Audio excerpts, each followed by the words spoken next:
Yana stood by the window of the kindergarten, watching her 4-year-old daughter Katya play with other children in the sandbox. The phone in her pocket vibrated with an urgent message from work. A major client had moved the meeting an hour earlier, and if she didn't make it, the contract would go to competitors. Yana quickly dialed her husband's number. "Andre, can you pick up Katya from kindergarten? I have a force majeure at work. I'm busy. Ask your mother." He muttered and hung up. Mother-in-law Nina Petrovna agreed reluctantly, but came. Yana rushed to meet him, not suspecting that this day would become a turning point in her life. When she returned home late in the evening, the house greeted her with silence. Katya was sitting in the corner of the children's room, hugging her knees with her hands. Her eyes were red from tears. "What happened, honey?" Yana sat down next to her daughter. "Mom, Uncle Andre was yelling at me. He said that I was bad, like Daddy Serioza." Yana's heart sank. Serioza was her first husband, an alcoholic, whom she left when Katya was 2 years old. Andre knew the whole story, promised to become a real father to Katya. "Where is Uncle Andre?" "In the kitchen with Grandma Nina. They are talking about something." Yana quietly approached the kitchen and froze at the half-open door. Quote, "I'm sick of this girl," Andre said.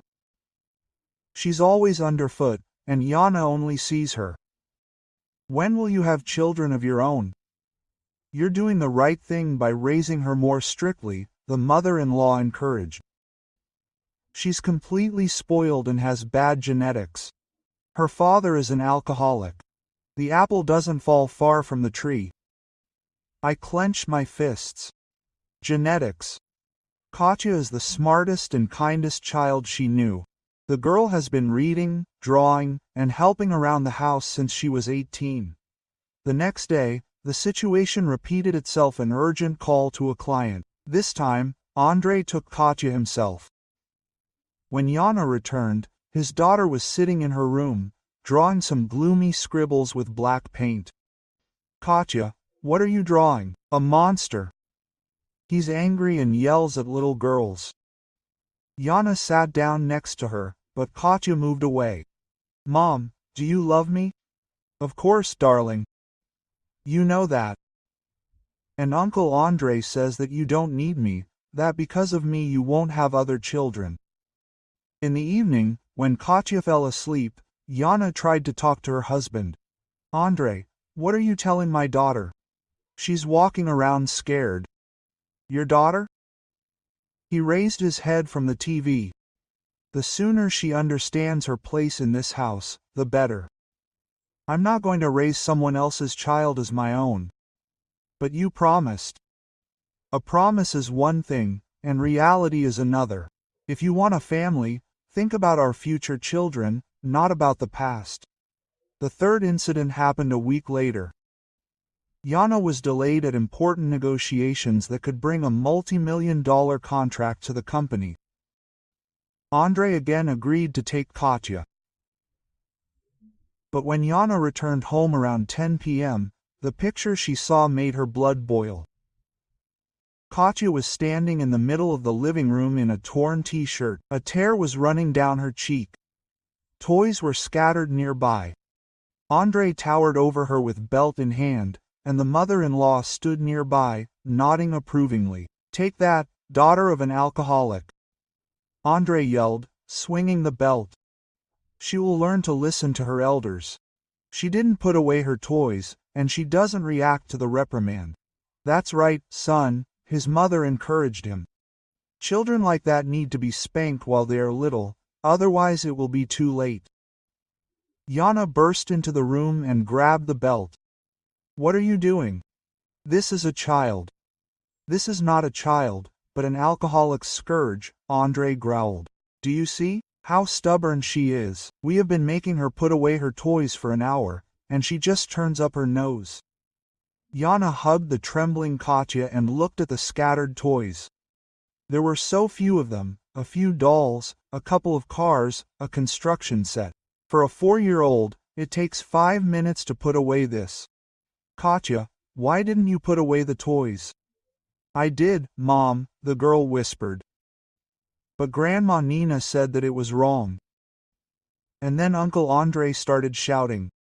He's lying, her mother-in-law barked. She sat there for an hour, not even moved. Yana looked closely at the toys. Something was wrong.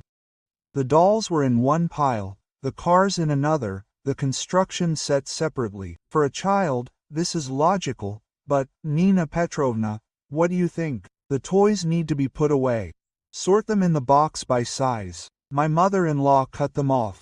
Large ones separately, small ones separately. There needs to be order.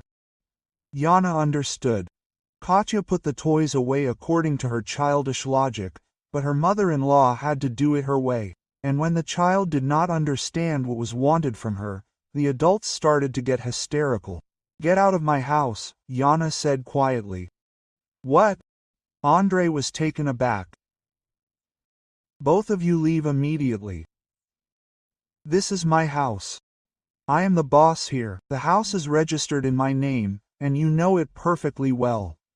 Quote, Andre turned purple. When they got married a year ago, Yana did not re-register the apartment. Her intuition told her, don't rush. You're destroying your family because of this bastard. He swung at Katya, but Yana grabbed his hand. If you touch me, I'll kill you. There was so much cold fury in her voice that Andre backed down. The next day, Yana filed for divorce. Andre threatened, demanded half of the apartment, but the documents were not on his side. His mother-in-law called, lamented, accused Yana of selfishness. The case could have dragged on, but then Yana's father, Viktor Nikolaevich, a retired police colonel, intervened. He found out that Andre worked for a construction company, inflated estimates and received kickbacks. Evidence was quickly found. The father retained connections in law enforcement. A month later, Andre was arrested for fraud on an especially large scale. It turned out that he had deceived more than one customer. His mother-in-law, who helped her son launder money, received a large fine for aiding and abetting. Dad, how did you find out all this? Yana asked. Well, I just made some inquiries. I didn't like this Andre of yours from the very beginning. The instinct of an old operative.